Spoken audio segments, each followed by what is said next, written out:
E aí, pessoal, tudo bem? Primeiro, estou passando aqui para te convidar para o nosso curso sobre o novo Código de Processo Civil. Dê uma olhadinha como que as nossas aulas são produzidas. E o diferencial do nosso curso, senhores, 1 ano para assistir. E toda vez que houver alguma mudança de legislação, de entendimento, acréscimo jurisprudencial, o vídeo será novamente postado em substituição ao anterior, substituindo o artigo que teria sido trabalhado antes de alguma mudança. E dá uma olhadinha aí numa aula nossa, tá bom? Valeu, galera, obrigado. Senhores, no bloco anterior, nós, ao final, estudamos ali o artigo 319. Requisitos da petição inicial. Ficou faltando, claro, fazer a referência ao 320, por gentileza, porque ele, 320, simplesmente repete o que o artigo 283 antigo falava para a gente, que a petição inicial será instruída com os documentos indispensáveis à propositora da ação. Senhores, por gentileza, nenhuma mudança de substância nessa situação posta, ok? Bom, artigo 231.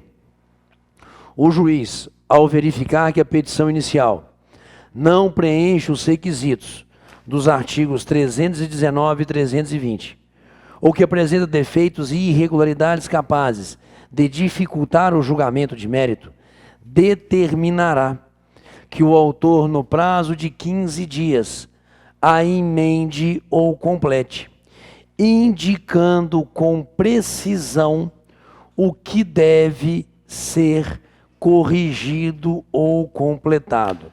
Indicando com precisão o que deve ser corrigido ou completado. Emende a petição inicial. Ponto. Aonde? E, cara, isso é todo santo dia.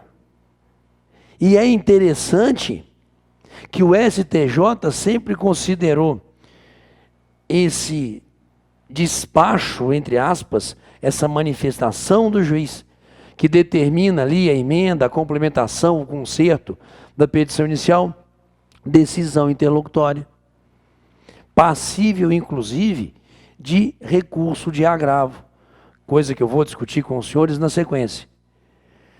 Acabou a manifestação genérica do juiz, determinando a emenda ou a complementação da petição inicial. Porque a lei joga de novo, traz para a gente o que, senhores? Que deverá o juiz não apenas indicar, por favor, o que deve ser corrigido ou completado, mas indicar com precisão. Ok? Se eu digo que há um elemento na qualificação indispensável que ele está ausente, eu não poderei simplesmente, na minha manifestação enquanto magistrado, dizer o seguinte: traga corretamente a qualificação da parte. Não. Eu vou ter traga corretamente a qualificação da parte apresentando o endereço, ok? Na ausência do requerimento da expedição de ofício, por exemplo. Traga a correta fundamentação quanto ao pedido tal. Então entendam, senhores, não é indicar de uma forma genérica, também não é com precisão aquilo que deve ser corrigido, aquilo que deve ser completado. Demorou muito para que a gente tivesse isso lançado em norma processual expressa. Mas claro que sempre foi da essência, apesar de alguns juízes com isso não concordar, e eu não entendia o porquê que eles não concordavam. Excelência, por favor, o que tem que emendar aqui que eu não estou vendo porra nenhuma errado? Cara, claro que é obrigação, se ele percebeu, que ele me informe. E aí então a lei teve que fazer isso. Joga de novo, por favor.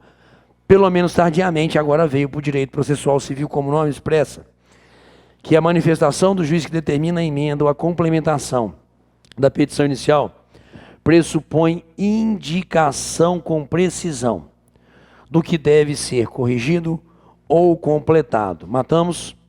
E uma outra mudança, senhores. Qual? O prazo, que era de 10 dias, passa a ser de 15 dias no novo Código. E já deu para perceber que o novo Código de Processo Civil tem essa tendência, né, cara? Essa tendência de ficar ali mexendo nos prazos para unificá-los, pelo menos numa situação em regra, porque existem ainda os prazos diferenciados, mas para uma busca de uma unificação onde a maioria dos atos, principalmente atos da parte, seriam ali realizados no prazo de 15 dias. Matamos? Beleza, de novo, jogou para mim, Guilherme, por favor. Essas duas são as novidades que a gente tem, até porque o parágrafo único se repete. Se o autor não cumprir essa diligência, o juiz indeferirá a petição inicial. Mas, senhores, vamos, por gentileza, aqui, numa referência jurisprudencial que a gente trouxe para a gente poder criar uma outra discussão em relação a essa determinação do juiz de emenda da petição inicial.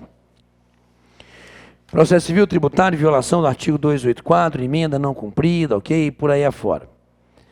A decisão do tribunal de origem aplicou devidamente o artigo 284, parágrafo único do Código de Processo Civil, que determina a extinção do processo sem julgamento do mérito quando a parte não cumpre a determinação da emenda inicial.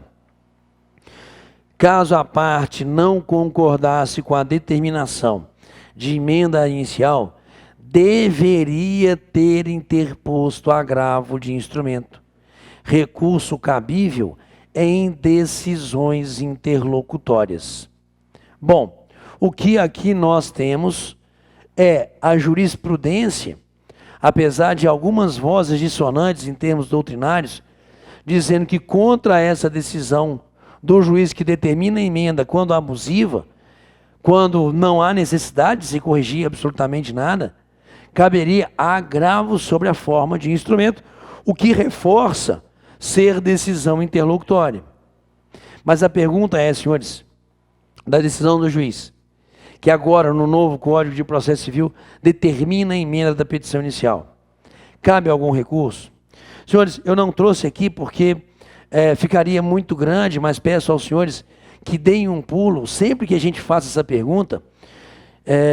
Talvez eu já tenha feito isso com os senhores em situações de aulas anteriores.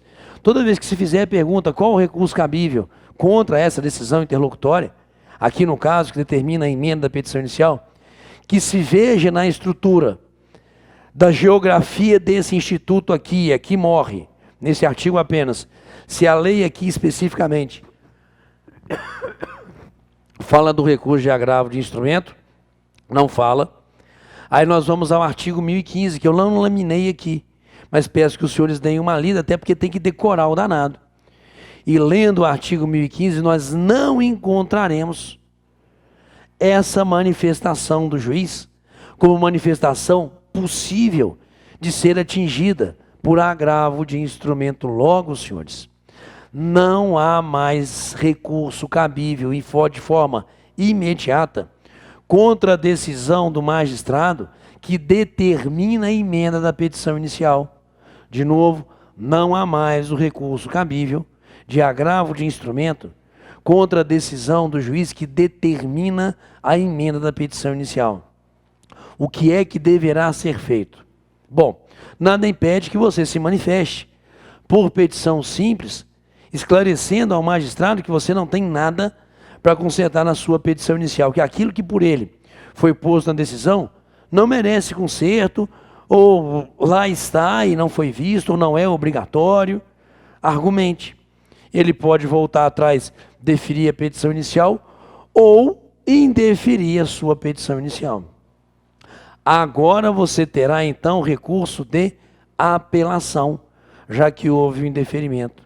Porque a regra é que só se utilizará o agravo de instrumento nas situações em que a lei precisar a utilização desse recurso. A ausência de uma norma expressa que diga que nesse caso cabe agravo de instrumento, esse recurso imediato não será utilizado. E aqui então cairá nessa rotina processual, aonde eu simplesmente me manifesto nos autos, aguardo o juiz se retratar, se não, espero o indeferimento e através do recurso de apelação eu discutirei junto ao tribunal que não há necessidade dessa emenda por um motivo qualquer. Pegamos, senhores? Beleza? Julgou para mim então essa figura jurisprudencial, digamos assim, tenderá agora a um cair, a uma queda, digamos assim, não é isso? Dentro das situações postas aqui, nessa nova vivência, nessa nova forma da gente enxergar o processo. Ok? Senhores, vamos lá, por gentileza, continuemos artigo 332 agora, falando do pedido.